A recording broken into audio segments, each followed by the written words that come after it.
पूर्वी भावे घे भरारीमध्ये आपलं स्वागत। आजच्या एपिसोडमध्ये आपण आरोग्यविषयक महत्त्वाची माहिती घेणार आहोतच, पण त्याचबरोबर घरात सकाळी दूध गरम करता करता आपल्याला व्यायाम कसे करता येतील हेही पाहूया।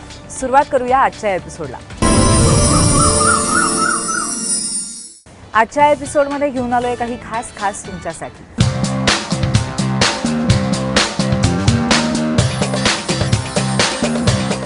नमस्कार, मी जान्हवी आणि आज आपण एका फारच महत्त्वाच्या विषयावर बोलणार आहोत आणि तो म्हणजे मुलांची स्मरणशक्ती आणि एकाग्रता वाढवून त्यांची ब्रेन पॉवर कशी वाढवली पाहिजे आणि तीही नैसर्गिक पद्धतीने। मुलांचं मन चंचल असतं, ते जास्त वेळ एका कोणत्याही गोष्टीकडे लक्ष देऊ शकत नाही, म्हणून त्यांना या अस्थिर अवस्थेतून बाहेर कसं काढायला पाहिजे, त्यांची एकाग्रता आणि स्मरणशक्ती कशी वाढवली पाहिजे आणि त्यांच्या ब्रेनचं डेव्हलपमेंट कसं केलं पाहिजे याची चिंता आणि काळजी प्रत्येक पालकांना आणि विशेषतः आईला वाटतच असते। म्हणून आपणच त्यांना या अस्थिर अवस्थेतून बाहेर काढण्यासाठी प्रयत्न करायला पाहिजेत। ब्रेन डेव्हलपमेंटसाठी 3 ते 6 हे वय खूपच महत्त्वाचं असतं, त्यामुळे या वयापासूनच आपण त्यांच्या ब्रेनची डेव्हलपमेंट करण्यासाठी उपाय सुरू केले पाहिजेत।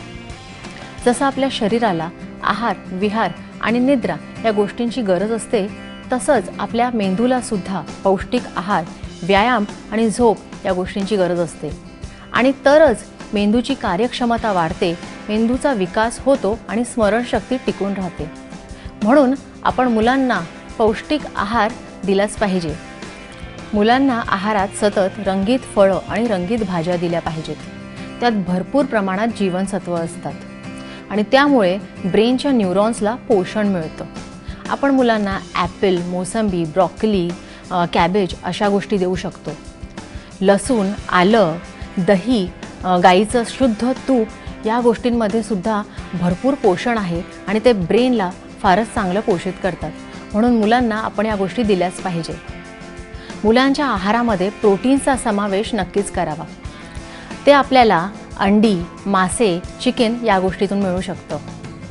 ड्रायफ्रूट्स मुलांच्या ब्रेनच्या विकासासाठी खूपच महत्त्वाचे आहेत, म्हणून आपण मुलांना रोज बदाम, अक्रोड, अंजीर, खजीर, शेंगदाणे अशा गोष्टी दिल्या पाहिजेत। जर आपण मुलांना रोज गूळ आणि कांदा एकत्रित करून जेवताना दिले तर मुलांच्या ब्रेनचं पोषण होतं आणि मुलांची बुद्धी विकसित लवकर होते।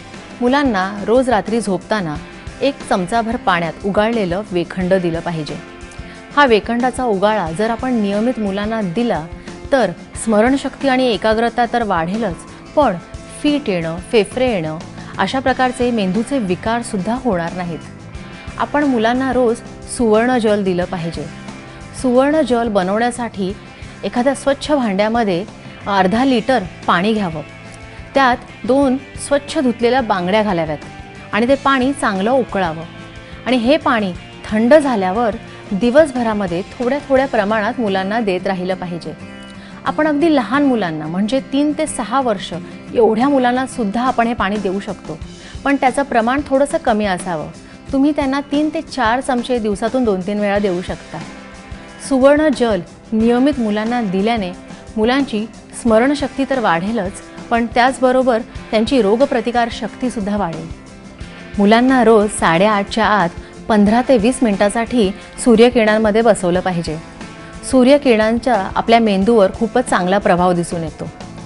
सूर्यकिरणांमुळे आपल्या ब्रेनची कार्यक्षमता वाढते, हॉर्मोनल बॅलन्स राहतो, नर्वस सिस्टम इम्प्रूव्ह होतो आणि इम्युनिटीसुद्धा वाढते। मुलांना रोज आपण भरपूर प्रमाणात पाणी प्यायची सवयही लावलीच पाहिजे, कारण जर शरीरात पाण्याचं प्रमाण जर कमी झालं तर इन्स्टंटली ब्रेनचा परफॉर्मन्स कमी होऊ शकतो। आपण जर मुलांना भरपूर प्रमाणात पाणी प्यायला लावलं तर त्यांच्या ब्रेनची कार्यक्षमता वाढेल, ब्रेनचा परफॉर्मन्स वाढेल, त्यांची ग्रास्पिंग पॉवर ही सुद्धा वाढेल। पाणी हे मेंदूला एनर्जी देण्याचं काम करतं, त्यामुळे मुलांची विचारशक्ती वाढते आणि मुलं जास्त फोकस्ड होतात। जर अभ्यासाला बसायच्या आधी आपण त्यांना 1 ग्लास भरून पाणी पिऊन बसायला लावलं तर त्यांच्या ब्रेनची कॅपॅसिटी 14% जास्त वाढेल आणि त्यांना वाचलेलं आणि ऐकलेलं जास्त लवकर समजेल आणि लक्षात सुद्धा राहील। याच विषयावर आपण आणखीही बोलणार आहोत, पण ते पुढच्या आठवड्यामध्ये। तुमच्या या विषयावर जर काही प्रतिक्रिया असतील तर त्या आमच्यापर्यंत पोचवायला विसरू नका. तर भेटूया पुढच्या एपिसोडमध्ये. तोपर्यंत नमस्कार.